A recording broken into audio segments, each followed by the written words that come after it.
Seja bem-vindo ao Macabrocast.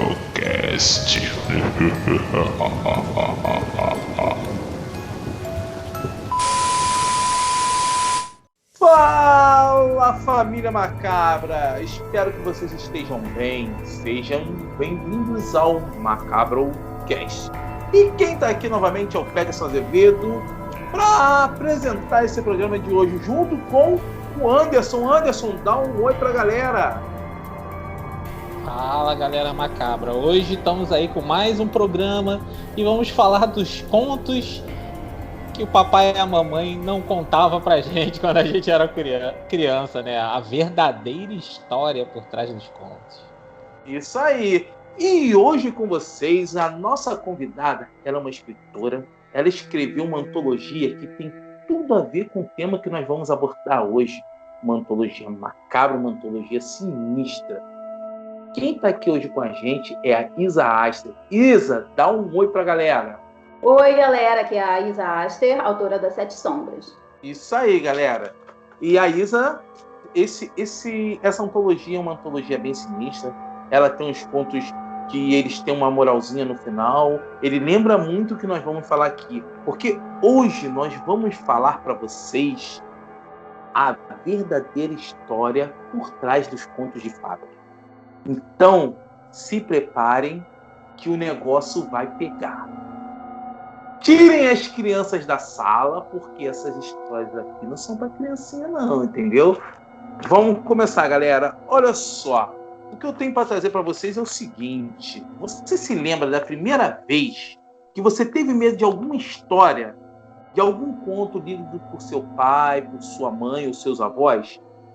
Aquele conto que te fez ter aquele pesadelo filho de uma puta? Então, com certeza, lá no fundo da sua memória, se você puxar bem, você ainda vai lembrar daquela bruxa que tu morria de medo, daquele ovo sinistro ou daquele maldito duende que não deixava a gente pegar a porcaria do ouro. Então, isso são contos, são as narrativas que nós aprendemos desde criança, contado para os nossos avós, para os nossos pais e assim por diante. Nessas narrativas, essas histórias, esses contos de fada, o medo é o ingrediente principal. E muita gente vai achar que não, mas sim, nós vamos mostrar para você. Porque toda a sua estrutura é baseada no medo. Além disso, elas costumam carregar o que hoje em dia você vê em todo filme de terror. Porque esses contos infantis, ele fala sobre abandono, violência, assassinato, canibalismo, criaturas bizarras e tudo que você achar sinistro pra cacete. E as histórias de antigamente, elas não são essas histórias que a gente está acostumado a ver na Disney, essas coisas todas, não. O horror era mais explícito. As versões originais foram registradas por vários escritores.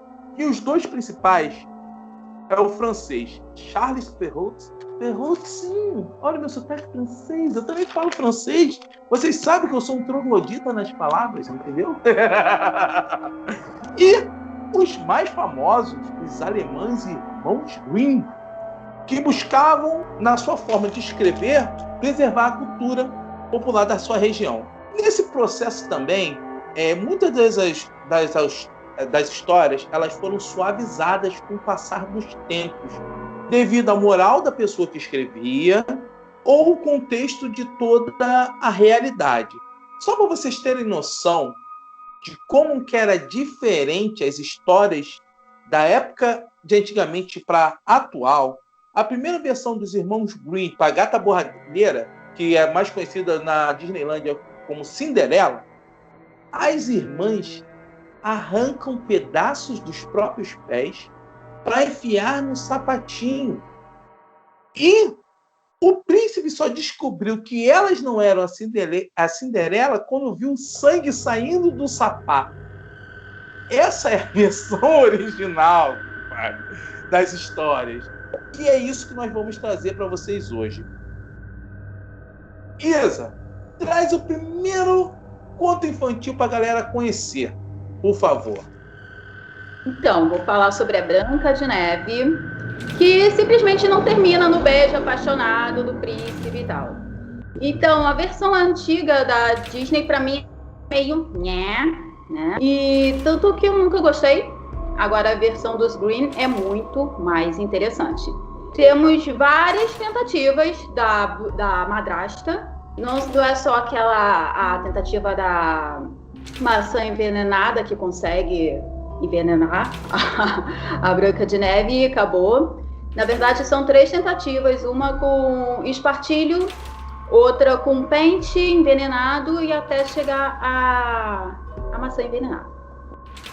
E quando tudo isso acontece, os anões lá ficam muito tristes e decidem colocar a Branca de Neve em um caixão de vidro para admirar a beleza da Branca de Neve, né? E chega o príncipe e tenta fazer um acordo com os anões. E até eles decidem não aceitar dinheiro, só que o príncipe, com a lábia dele, consegue convencer os anões e resolve levar a Branca de Neve até o castelo dele. Só que no meio do caminho, a carruagem acaba tendo um tropeço. A Branca de Neve regurgita o pedaço da maçã e consegue e o feitiço é tirado, né? Só que não termina aí também, não. Eles decidem se casar e a parte mais interessante eu acho que é a vingança dos dois, que obriga a madrasta a dançar com sapatos flamejantes até a morte. Aí o ponto a Branca de Neve não é tão inocente assim, né? Por muito tempo ela acabou suportando tanta coisa, né? Aí no final eu gostei desse desfecho, sinceramente. Eu já conheci essa versão dos Green, eu acho muito interessante. E eu dei uma lidazinha, que na verdade, assim, o príncipe, ele não pegou para dar um beijinho, não. Ele levou ela, que ele achou ela tão bonita. E ele foi tão tomado pela volúpia. Quem sabe o que significa volúpia? Então, para levá-la para casa para rolar uma necrofilia na parada. Essa é a versão original dos Green. E Anderson, o que você tem a dizer sobre esse continho infantil que não é nem um pouquinho recomendado para criança?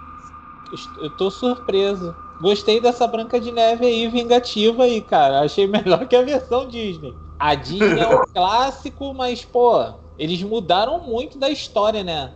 Tu vê que o conto original, cara, é bem mais sombrio, cara. É bem mais dark, assim. Rola uma vingança tal. Não é só a coitadinha que vai ganhar o beijo do príncipe, não. Vamos lá dar o troco neles. Gostei, cara. Gostei dessa... Essa Branca de Neve aí é das minhas. E Isa, você já falou, deixou bem claro que você não gosta da Branca de Neve da Disney. Mas assim, e essa versão dos Green, além da vingança, teve alguma coisa a mais que você curtiu? Alguma nuance que você pegou? Não, basicamente a mensagem do conto, né? Que é a inveja da madrasta. Isso está em todas as histórias, que faz a gente refletir, né? E também a transição da Branca de Neve, que ela passa pela floresta, e também tem o mesmo o simbolismo dos 7 anões, que pode significar também os 7 pecados capitais, pode significar muita coisa. E toda a tentativa mesmo da madrasta de tentar... Ela estava empenhada mesmo a acabar com a Branca de Neve, sendo que a Branca de Neve nunca fez nada dela, né? Só é mais bonita que ela porque o espelho disse isso. E assim, é muita loucura tudo isso. Porque se a gente for parar para pensar, é o que acontece também às vezes, né? Porque a gente está tão assim fascinado pelo exterior que pode fazer muita coisa, muita besteira. Então, pode ser encarado como um conto assim, a se refletir na atualidade também. Sim, concordo com essa esses Facebook da vida, com esses Instagrams, essas fotos, o pessoal bebendo, essa coisa toda. Essa exposição, excesso, vai deixando os outros com inveja. E realmente, cara, é um conto de 1600 e lá vai vovó era virgem, que é completamente atual, concordo, viu? Por isso que a gente traz especialista, viu? Senão ia ficar eu antes aqui só falando abobrinha para vocês. Anderson, traz o segundo conto pra gente. Conta pra gente aí mais uma historinha de criança. Isso, e esse próximo conto que eu vou trazer para vocês é também dos irmãos Grimm, né? Que eram os caras aí que escreviam aí a maior parte, né, desses contos aí que a gente vai citar hoje no programa. E o nome desse conto é A Garota Sem Mãos. E para quem não sabe, a versão revista deste conto de fadas não é muito melhor que o original, não, sabe? A história... Mas há diferenças ali que pode dizer que houve algumas alterações, né? Na nova versão, a um pobre homem é oferecido uma riqueza pelo diabo. Isso mesmo, ele faz ali uma proposta para ele. Se ele lhe der o que está atrás do seu moinho, o pobre homem pensa que é uma macieira e concorda, porque ele acha que é uma macieira, né? Mas é a sua própria filha, na verdade. O diabo meio que deu uma enganada nele, tipo assim, ele não olhou para trás, tomou a decisão e o diabo tenta levar a filha desse homem, né? Mas não pode porque ela é pura. Então, ele exige levar o pai, a menos que a filha permita que seu pai corte as suas mãos. Olha o absurdo do conto. E ele concorda, ela concorda, desculpa, e o pai corta as mãos dela. Caraca, isso não é particularmente simpático, né, de se fazer, né? Ele não só aceitou a proposta, como ele fez, né, o que o diabo pediu ali na proposta para ele ficar rico, né? Mas é um pouco pior em algumas variantes anteriores desse conto, que a menina corta as suas próprias mãos para ficar feia para o irmão que está tentando violentá-la. Olha que absurdo. Ela se mutilar para não se tornar desejável, vamos assim dizer, né? E numa outra versão também da história, o pai corta fora a mão da filha porque ele se recusa a ter relação, porque ela se recusa a ter relação com o próprio pai. Olha que história sinistra. Tipo assim, olha que versão sinistra de um conto que às vezes as pessoas contam a história. Ah, tá falando sobre ganância, né? Que fica bem claro aí na história, né? Que o diabo faz uma proposta, o cara por ganância troca a filha e faz essas atrocidades todas. Mas mesmo assim, esse é um conto muito sinistro. Eu vou ser sincero, eu só conheci esse conto agora. Esse eu nunca tinha ouvido falar, sobre a Menina Sem Mãos, dos Grimm. Eu fui ver agora há pouco tempo. E, meu irmão, é brabo. Isso aí tá no nível de perturbador, maluco. Pô, imagina tu contar uma história. Ó, minha filha, vou contar a história pra você. Da história da menina que perdeu a mão porque o pai vendeu a alma pro diabo e a garota virou cotoco. Porra, cara, isso é sinistro demais. Essa é bizarra. Isa, tu conhecia essa história, cara? Que parada bizarra, hein? Demais. Realmente. Quando eu olhei pela primeira vez, assim, gente, o que é isso? Que sem noção. Ah, quero não. Cara, e uma coisa assim, agora eu vou te falar. Pra gente aqui, realmente é uma história pesada, bizarra, coisa que... Mas se você for ver, na Europa, é uma história que ela é levada assim. Por quê? Ano passado, quando nós fizemos aquele especial de Natal, cara, as criaturas natalinas é só capitão sinistro que arranca, desmembra a coisa toda. Então, vou ser sincero, por mais que essa história seja bizarra, não me surpreende. Vendo a Europa, não me surpreende. Tem aquele velho ditado, né? Que vinha da Rússia, eu tô preparado, agora é da Europa. Já tô preparado no psicológico para coisa de europeu. Porque, meu irmão, o bicho pega pra lá. Arranca braço, arranca perna, é sinistro. Até naquele programa lá da cultura japonesa que a gente fez, dos yokais, tu vê que as histórias ali, as lendas acerca dos yokais ali, tem essas moral da história e são sempre assim com um tom até relativamente agressivo, assim, quem não tá acostumado se choca ali no primeiro momento e fala assim, nossa, que história pesada, não sei o quê, mas pra cultura deles ali faz parte, é relax, é normal pra eles, né? Cara, agora que eu tô entendendo o porquê da nossa cultura ser mimimi, porque nossas historinhas já veio chulelé.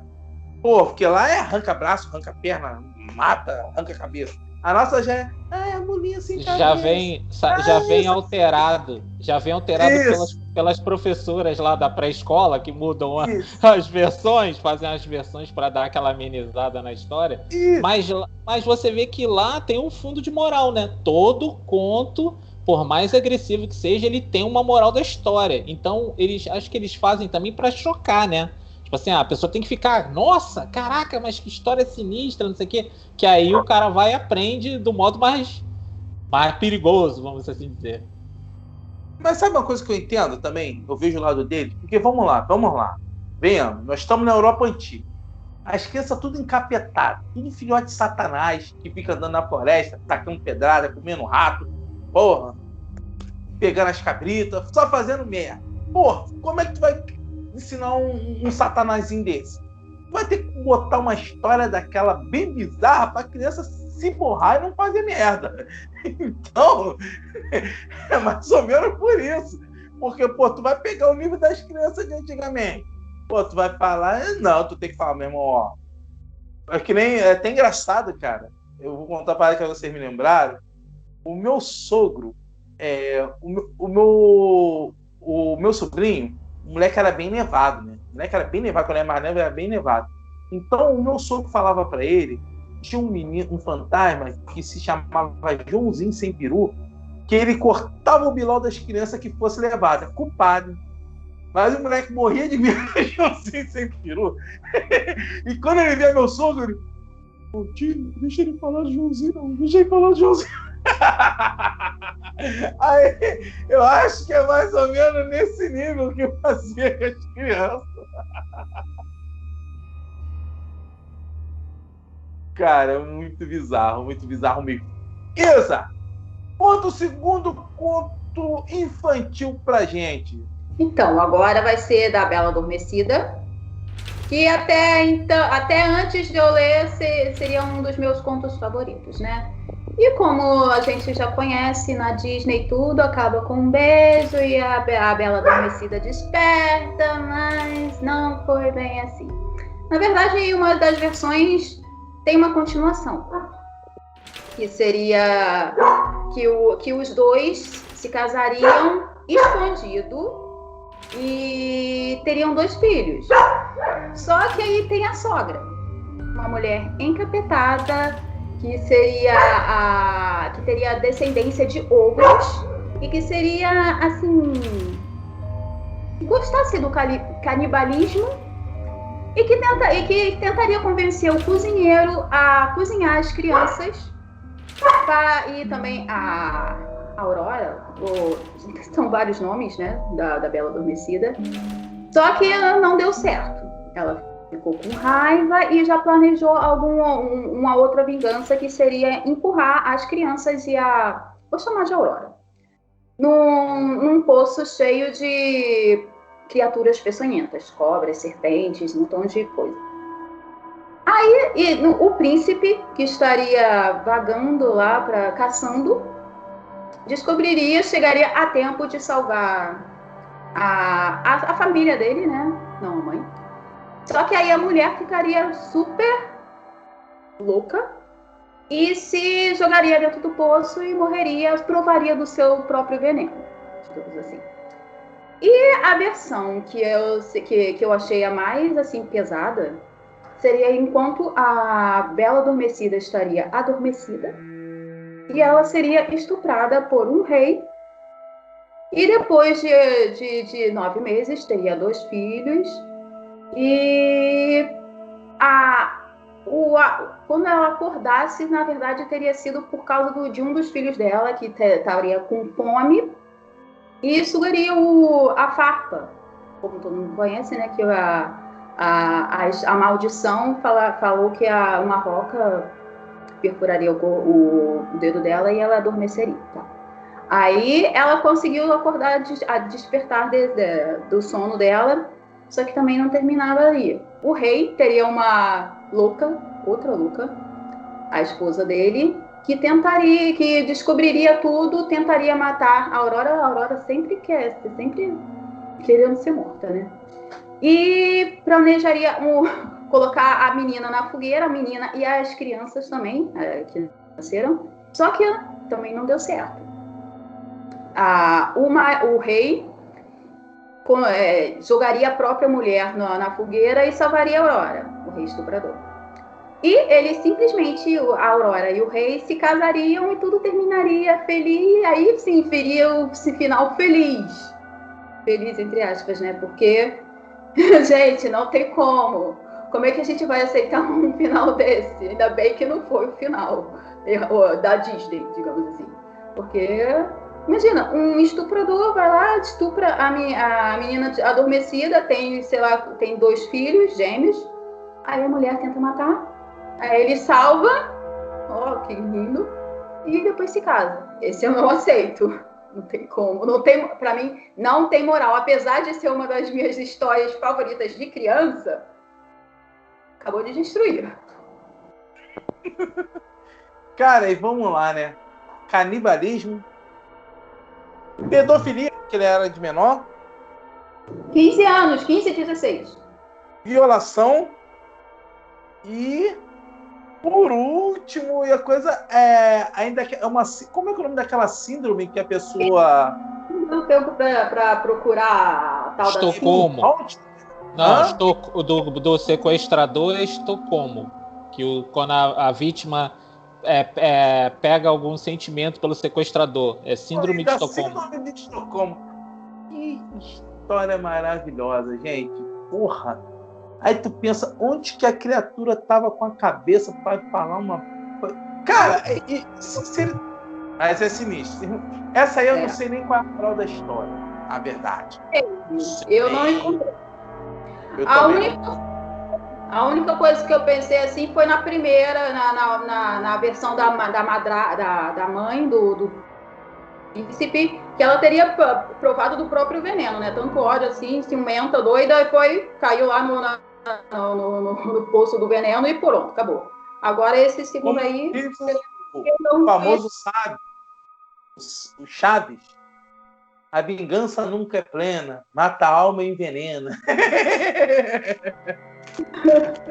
E Anderson, tu conhecia essa versão? Essa aí tu vai contar pro Eric antes dele dormir, irmão? Cara, chocado com essa versão. Eu achei que a minha era pesada até ouvir essa. Caraca, cara, isso é muito surreal. Isso é muito surreal. A gente tem que agradecer ao Disney.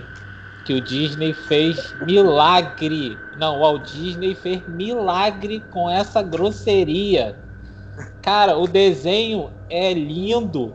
Todas as meninas gostam. Meninas e meninos também.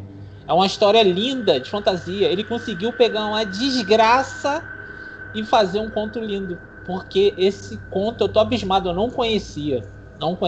Abismadíssimo com essa história. É só isso que eu tenho pra falar. E Anderson, traz outra história macabra, sinistra e maneira pra criancinha dormir.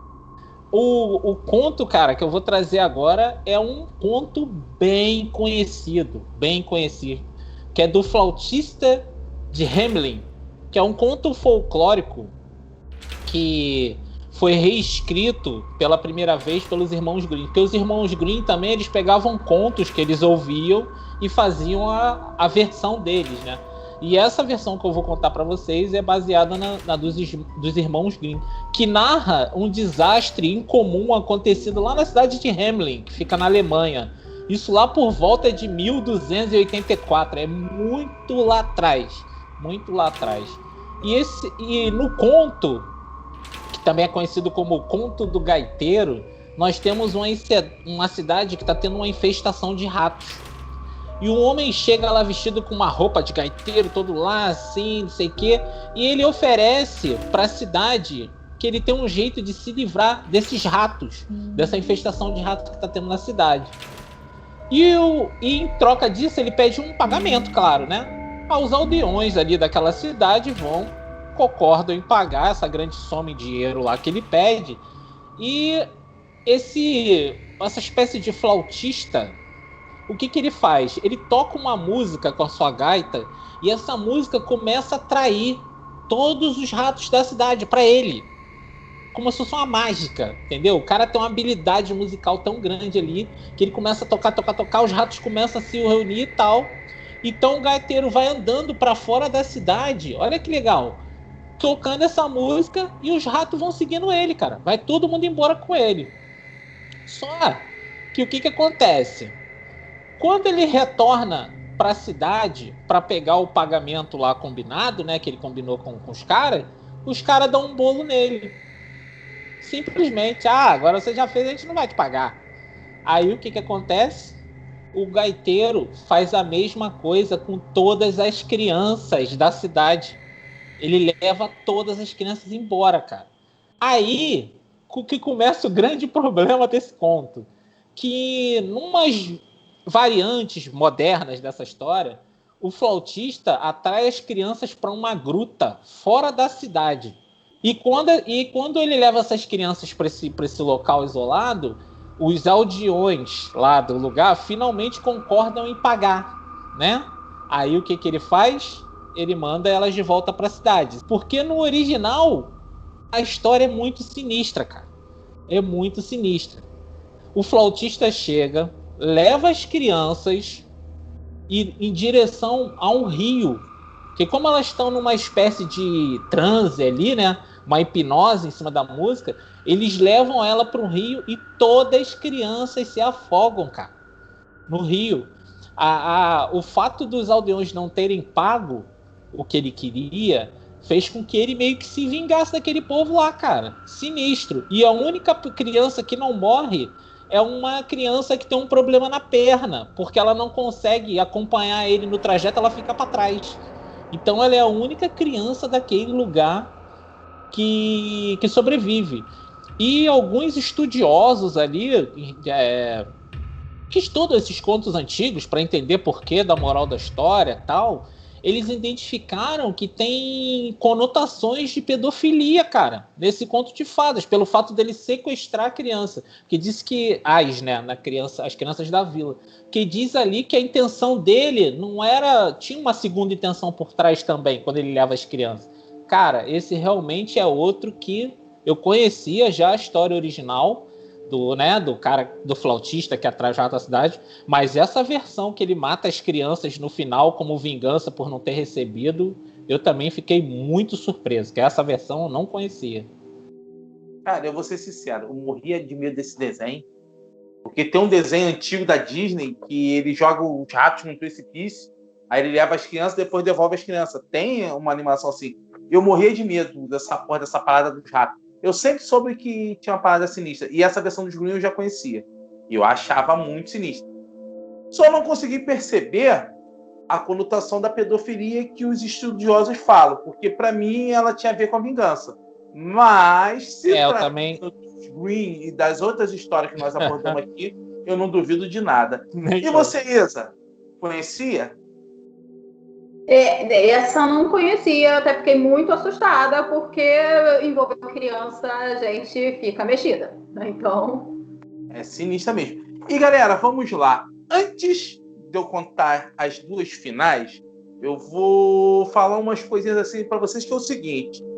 Segundo os estudos da Faculdade de São Paulo, a USP, a experiência do horror do conto tem algumas explicações possíveis.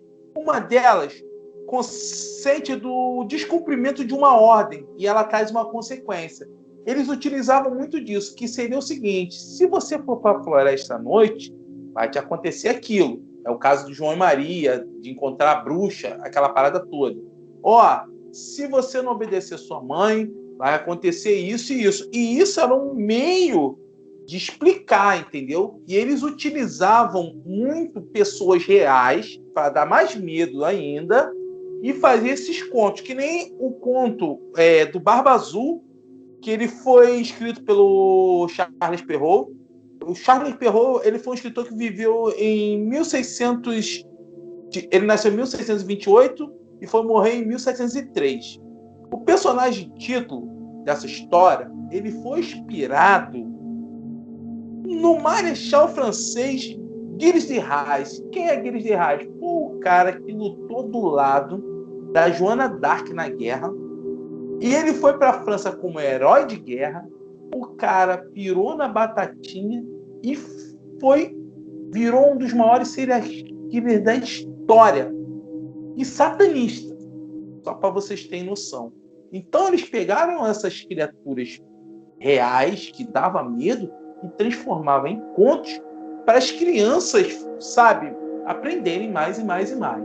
E antes das duas últimas histórias, vamos fazer um bate-papo com a Isa. Isa, fala pra gente sobre Sete Sombras. O que seria esse livro? Então, o livro eu tentei mostrar o que eu gosto de escrever, que seria justamente um horror mais sutil, só que cheio de mistérios, cheio de reflexões. E no livro justamente eu estou pretendendo falar, já comecei a falar sobre a imortalidade, que muita gente acha a imortalidade um poder maravilhoso, um poder assim que todo mundo quer alcançar, só que ninguém pensa nas consequências. Ninguém pensa como é viver, sei lá quantos anos, perdendo muitas pessoas, perdendo muito que você gosta, adquirindo sim muito conhecimento, mas também uma vida praticamente vazia. No meu conto, eu tenho inclusive o personagem Erebo, que é um semideus, vive uns 3.000 anos, eu não contei isso no livro, mas é por aí. E ele vive uma maldição. Ele é imortal, só que eu não contei isso também, mas tudo bem, vamos revelar aqui. Ficou assim, meio no mistério, mas vamos lá. Faltou dar spoiler, pode. Aí, na maldição, para a pessoa viver, ele precisa matar aquele que tem o poder que tem o sangue, que é o mistério, tudo tá no sangue. Aí ele toma... Highlander? Por aí. Aí ele bebe do sangue e ele fica imortal. Só que aí é praticamente um ciclo infinito. Mas são vários contos, não são vários contos? Contos. Eu comecei pela imortalidade, porque foi um dos que eu mais gostei, assim, eu sempre começo. E também tenho a história da Lilith, que assim, é mais para fazer pessoas refletirem, pelo menos no começo, né? Que ela é uma garotinha de uns 8 anos, que ela simplesmente ouve vozes, e as vozes são de criaturas das sombras. Só que as criaturas das sombras, inclusive no primeiro capítulo, ela define as criaturas como amigas. Os verdadeiros vilões são os pais dela, que são religiosos, fervorosos, e eles agridem a menina justamente por isso. Já no segundo capítulo, a coisa tá muito doida. Tem vocês quiserem saber, vocês têm que ler. É isso aí, vocês têm que ler. E vamos lá, assim, essa antologia que você fez, cada conto ele tem tipo uma lição de moral, uma mensagem subliminar, não é? Estilo Irmãos Grimm. Você é tão violenta quanto eles ou um pouco mais sutil? Em alguns momentos, sim, porque é necessário, né? A gente às vezes não pode escapar. Mas eu gosto de ser mais sutil porque eu gosto mais do suspense, de fazer o leitor pensar, se envolver na história, sentir aquele medo do desconhecido. Eu faço uso muito do desconhecido, porque nenhum personagem sabe exatamente qual é a missão dele, tirando o Erebo, mas ele também não tem certeza de nada, ele não sabe o que vai... Apesar de ser imortal, ele não sabe o que vai acontecer daqui a pouco. E agora ele tá com muito medo por causa do filho dele. E é assim, é a incerteza capítulo após capítulo, e é uma loucura também. E assim, você falou para mim que você tá preparando como se fosse essa antologia é a base para vários contos dos personagens, cada um livro, um personagem, não é isso? No futuro, mais ou menos, é isso que nós vamos ver. Um universo todo baseado nas 7 sombras. É porque eu já comecei a mostrar que todos estão interligados. Agora, o porquê, eu não vou falar. Aí, são várias épocas, vários mistérios.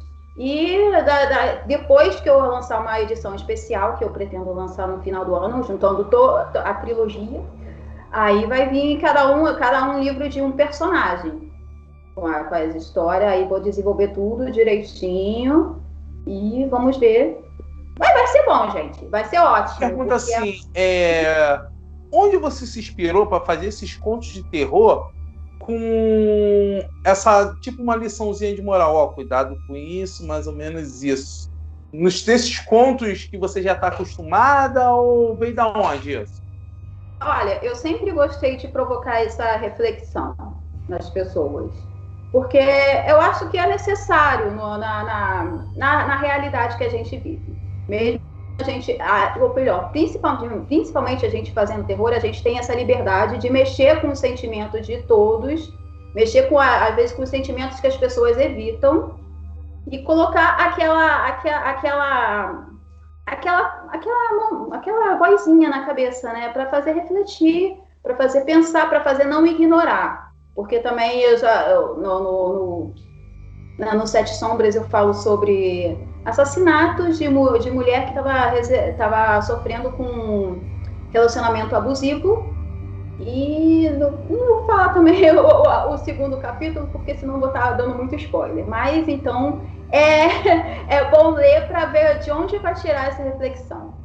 E agora uma coisa assim que é uma pergunta que eu vou fazer para o Anderson e depois eu quero que você responda. Anderson, você acha que para uma obra de horror ele tem que ter limite? Não. Eu já penso não. Eu acho que para obra nenhuma, na verdade. Se o cara tá disposto, isso serve para o cinema, games, séries, livros. O autor ele tem que jogar a proposta dele. Sendo, se ele quer fazer um conto de horror ou ele quer fazer um conto slasher, eu acho que ele tem que seguir aquela premissa ali, que é a influência dele, claro, né? Porque, assim, não fazer, entre aspas, o que tá na moda. Ele tem que escrever e realizar o que ele gosta, o que ele acha ali que é a proposta para que a trama ali siga. E a trama da nossa convidada eu achei bem interessante. Ele tem um quê de RPG também, assim, o desenvolvimento assim, dos personagens, né, de evolução. Eu jogava RPG. Então eu percebi essa vibe também, de você ver a evolução ali, a jornada de cada um deles. É muito legal, muito legal. Eu gostei muito da proposta também do livro da convidada. Isso aí. E Isa, terror tem que ter limite? Depende do que a gente acha de limite também, né? Porque eu acho que às vezes as pessoas, elas botam... Eu já vi no caso de um livro, que eles... Eu não sei, eu não entendi o que o autor tentou passar, mas eu identifiquei muita misoginia, eu identifiquei, assim, um homem falando sobre o estupro de uma mulher, colocando detalhes, assim, bastante sórdidos,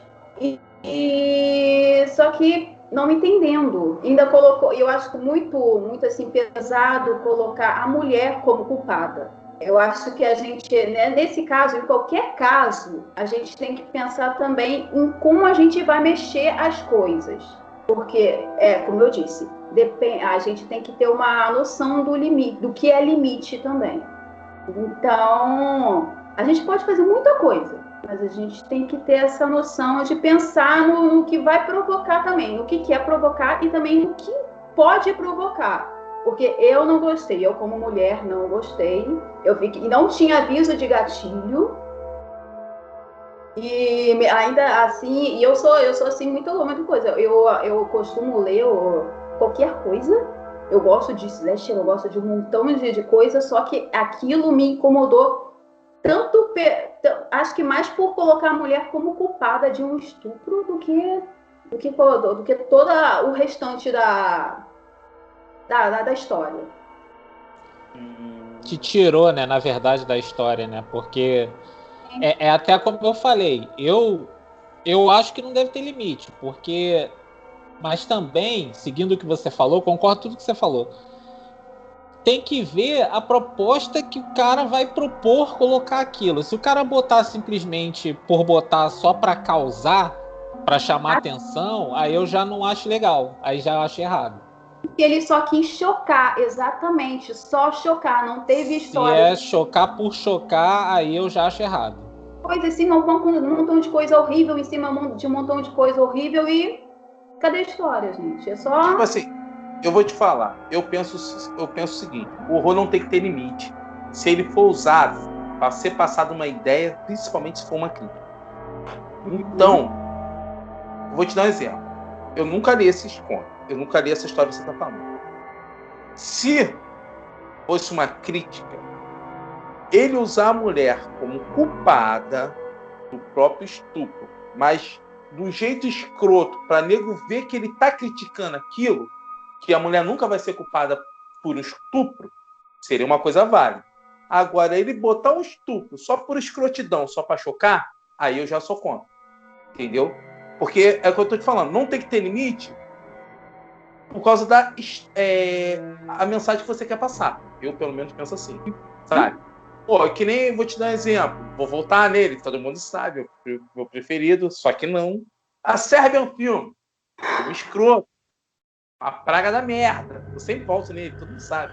Eu tô igual o Xi toda hora voltando. Xi, tô igual tu voltando no Mártires. Porra, mas o que o cara quis passar, a desculpa safada que ele deu ali, que ele quis mostrar os horrores da guerra. E tudo que acontece ali, realmente, a gente tem história que acontece na guerra. Só que ele botou escrachado, ele botou pra coisa. É completamente... Mas isso ainda tem uma história.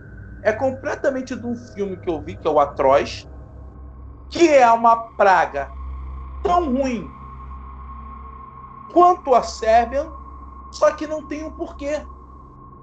O cara não tá fazendo crítica, o cara não tá fazendo porra nenhuma. Ele só tá botando ali e fala assim, eu quero que se foda. Essa é a diferença, entendeu? O Sérvia botou, eu quero que se foda, mas eu vou botar uma desculpa. Eu quero botar os horrores da guerra. Achei válida, apesar de ter achado escrota, achei válida. Fazer o quê, No né? outro caso, não. Então, eu volto a dizer, pra mim não tem que ter limite se for passar uma ideia. Só que também, ele não tem que ter limite, mas tem que ter bom gosto. Bom Entendeu? senso. Isso aí. Exatamente isso. Bom senso. É que nem, ó, você vai ver os irmãos Green. Porra, essas histórias não tem limite nenhum, não, mas passa uma ideia. Uhum. Porra, pelo amor de Deus. A garota cortar a própria mão pra não ser abusada. Caraca, é pauleira. Mas tá passando uma ideia. Por quê? Na verdade, é uma crítica da beleza feminina, ainda mais que a gente...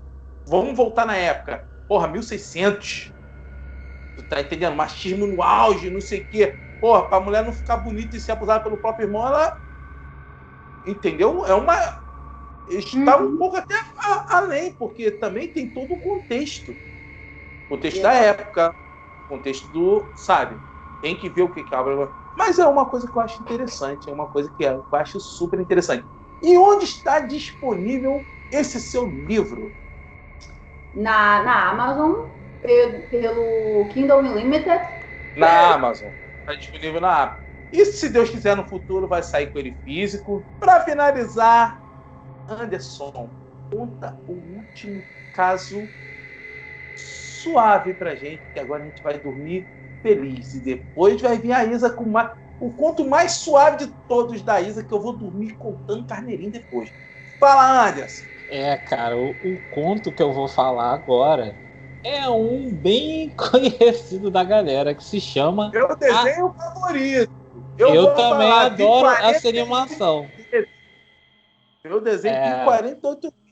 Tá vendo? Já viram que a animação é boa, que se chama A Pequena Sereia, né? Que todo mundo conhece aí, Ariel, né? e Companhia, né? Que é um desenho aí que fez bastante senso. Mas o conto original, cara, ele é um conto dinamarquês, né?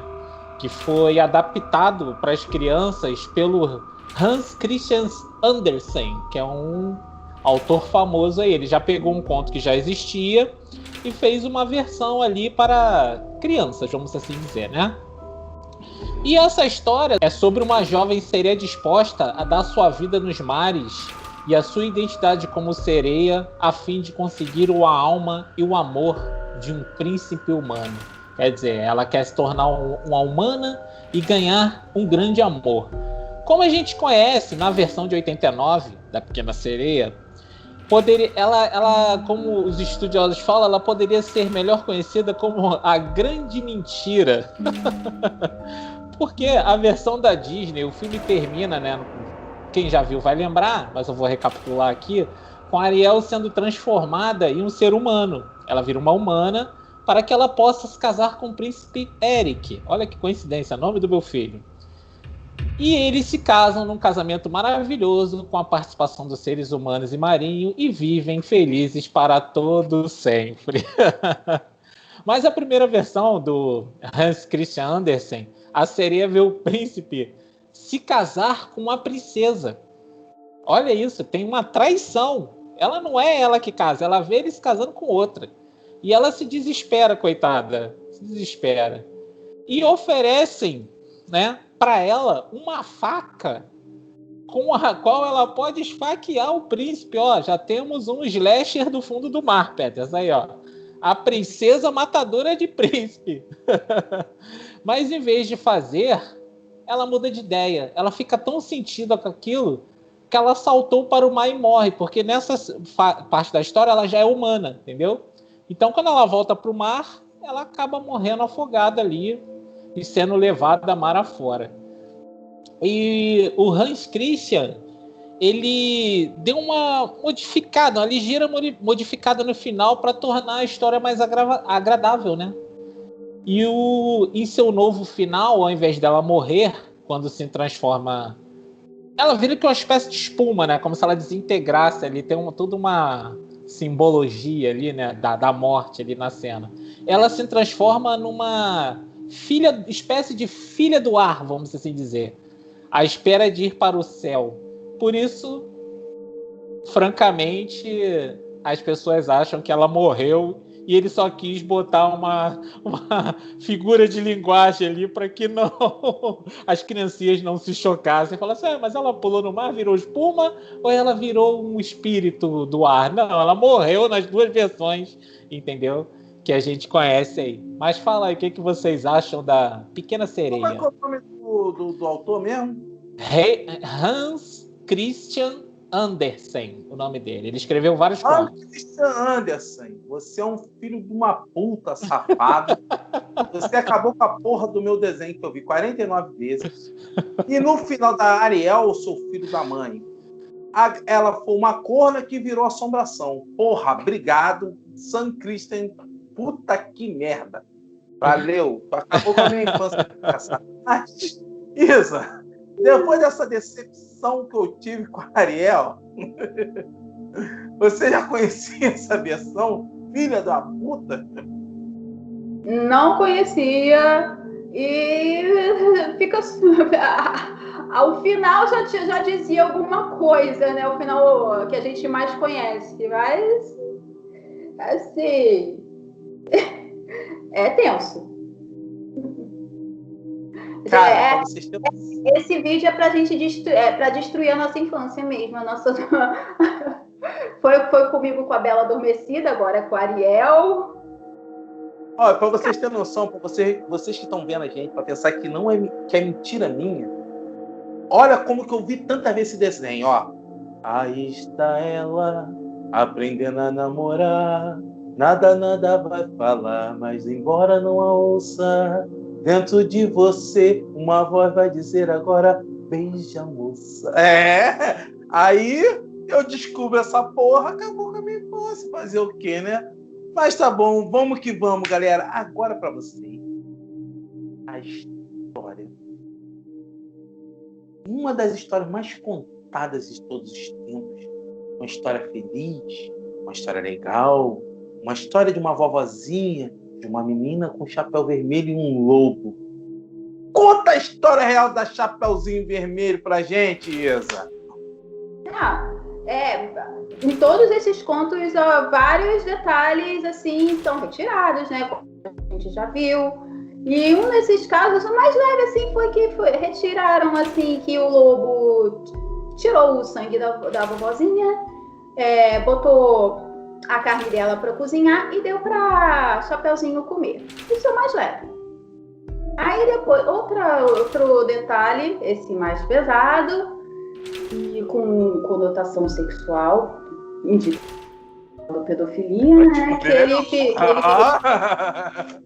Que ele pediu para a Chapeuzinho tirar a roupa dela e se deitar do lado dele. Eu não me, felizmente eu não me lembro disso tá em uma das versões que eu li. E também temos a história mais assim complicada não, porque eu acho que essa é a mais complicada. Falando do que não existia, que não houve lenhador, que não houve vovozinha, que simplesmente a Chapeuzinho foi devorada e acabou. Essa foi a história mais simples. Só que no conto do Charles Perrault, felizmente ele mostrou a moral da história.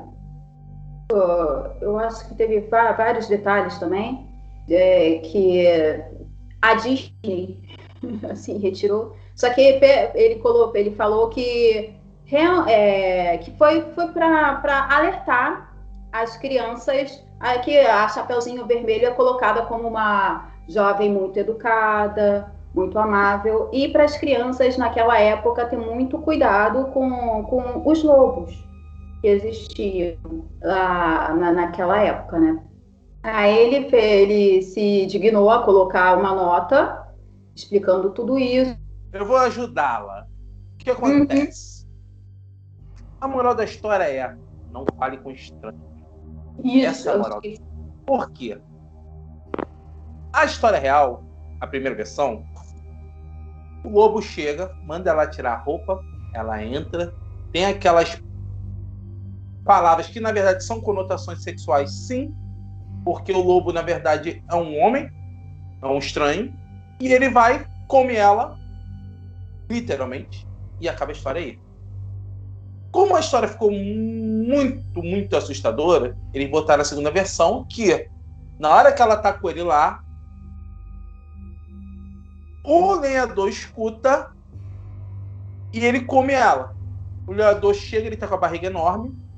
O lenhador abre a barriga do lobo, tira a Chapeuzinho Vermelho e a vovó, e a Chapeuzinho Vermelho, para se vingar, enche a barriga do lobo de pedras quentes. E o lobo tenta sair correndo, como ele tá com a barriga muito pesada, ele parte no meio e morre. Essas são as versões. Só que tem a parada mais sinistra de todas. Por que um lobo? Por que um ser humano? Por que isso? Simples. Porque tem indícios que o lobo foi inspirado no agricultor alemão Struwwelpeter, que ele foi conhecido como lobisomem de Bedburg. Ele foi um serial killer que matou 14 meninas, violentou 2 grávidas, comia os fetos. Ele matava, violentava, fazia necrofilia e canibalismo depois de mortas. E essa história do lobo... E quando ele foi preso, ele se vestia com a pele de lobo. Ele se vestia com a pele de lobo. E quando ele foi preso, ele foi torturado e ele falou que ele tinha um pacto com o diabo, que ele se transformava em lobo, lobisomem mesmo. Por isso que ele foi conhecido como o lobisomem de Edimburgo. E a história da Chapeuzinho Vermelho, esse lobo foi inspirado nisso. E a moral da história é exatamente essa: não fale com o estranho. Porque a mãe fala para ela, ó, cuidado com essa parada. Então, para mim, a Chapeuzinho Vermelho, compadre, é macabra pra cacete. É o caso do lobo e pele de cordeiro. Ele parece gentil, mas Não tem Sabe? nada de santo ali. Não tem nada de Cara, inocente. essa é muito sinistra. Antes, tu já tinha ouvido alguma versão dessa Chapeuzinho Vermelho? Dessa porra desse serial killer que se vestia de lobo, que comia feto, que comia criança, que comia carne, que comia a porra toda? Já tinha ouvido falar? Não, cara. Não vai ser difícil contar carneirinho essa noite antes de dormir depois dessa história sinistra. E você vê que tem um fundamento muito doido, assim, porque vira aquele de tome cuidado com o que você tá falando, porque tinha um lobo mau que fazia isso. Quer dizer, uma história tão sinistra dessa, cara, virar um conto, mas com o intuito de proteger as crianças de uma coisa absurda, cara. Tipo assim, eu não sabia dessa história por trás da história do Chapeuzinho Vermelho. Eu estou chocado com essa história. Esse cara, ele viveu no século XVI, entendeu? Esse serial killer. Ele viveu no século XVI e foi real. E é isso aí, galera. Macabrocast vem trazer os continhos infantis para vocês, entendeu? Galera, desde já eu venho agradecer por mais esse programa. Muito obrigado. Obrigado pela audiência de todos vocês. Antes de me despedir, aquele pedidinho maroto, deem seu like, por favor. Não deixe de curtir, compartilhar por amigo. E o seguinte, se tem aquele teu colega que tu não gosta muito, mostra esse vídeo para ele dormir igual uma pedrinha de noite. Valeu, galera? Isa, dá um abraço pra galera aí e se despede deles. Isa, muito obrigado pela sua presença, muito obrigado por você ter aceitado o nosso convite e ter participado com a gente, Isa. Se despede da galera. Então, eu que agradeço, muito obrigada pelo convite. E tchau, tchau, galera. E foi uma ótima experiência, apesar de eu ser muito tímida, muito nervosa. E então vamos lá dar uma olhada na Amazon, Sete Sombras. Procura lá que tá ótimo. Isso aí. E, gente, não esqueçam de seguir o Instagram da Isa. No final vai estar tudo lá. O Instagram da Isa. Sete Sombras. Quem quiser, fala direto com ela no direct, entendeu? Isa é muito gente boa. Ela faz a divulgação dos livros da galera aí. Quem quiser entrar em contato com a Isa, contato comigo, contato com o Anderson. Macabrocast. Siga o Macabrocast no Instagram. Nós estamos fazendo resenhas resenhas de filme lá, resenhas de livros e lives também. Às vezes no Instagram tem lives surpresa, quando você menos esperar, pum, nossa carapeta tá lá. Isso aí, galera, segue a gente no Instagram. Anderson, se despede da galera, Anderson. É isso aí, galera, mais um programa para conta. E pedindo desculpa para vocês por estragar a infância de vocês com essas histórias que a gente achava que era uma coisa linda e maravilhosa e só história sinistra. Aprendemos aqui muita coisa eu não sabia, acabei descobrindo aqui também, tendo parte da minha infância destruída, como o Peterson, e a convidada também, e agradecer a nossa convidada pela participação aí, que acrescentou bastante aí com informações bem legais aí, e sucesso nos seus contos, nos seus livros aí, e obrigado aí, galera. Isso aí, galera. Outra coisa, a gente está precisando muito do seu feedback, o que vocês estão achando, deixe seus comentários. Outra coisa, se vocês querem que nós abordamos um tema diferente, um tema especial para vocês, vai lá no nosso direct, dá uma ideia maneira, que com certeza a gente vai entrar em contato com vocês. Valeu? Estamos precisando da ajuda de vocês. Não esqueça de deixar seu like, nos seguir. Muito obrigado mesmo. E aguardem que vem coisa boa por aí. E em breve, Macabrocast Hot. Ui, que delícia! Aguardem novidades, galera. Até a próxima. Valeu mesmo. Não esqueça, estamos numa pandemia. Quem tiver que sair na rua, máscara, por favor. Álcool em gel, não está diminuindo, não está melhorando. Se cuidem e cuidem dos seus familiares. Valeu, galera. Até a próxima.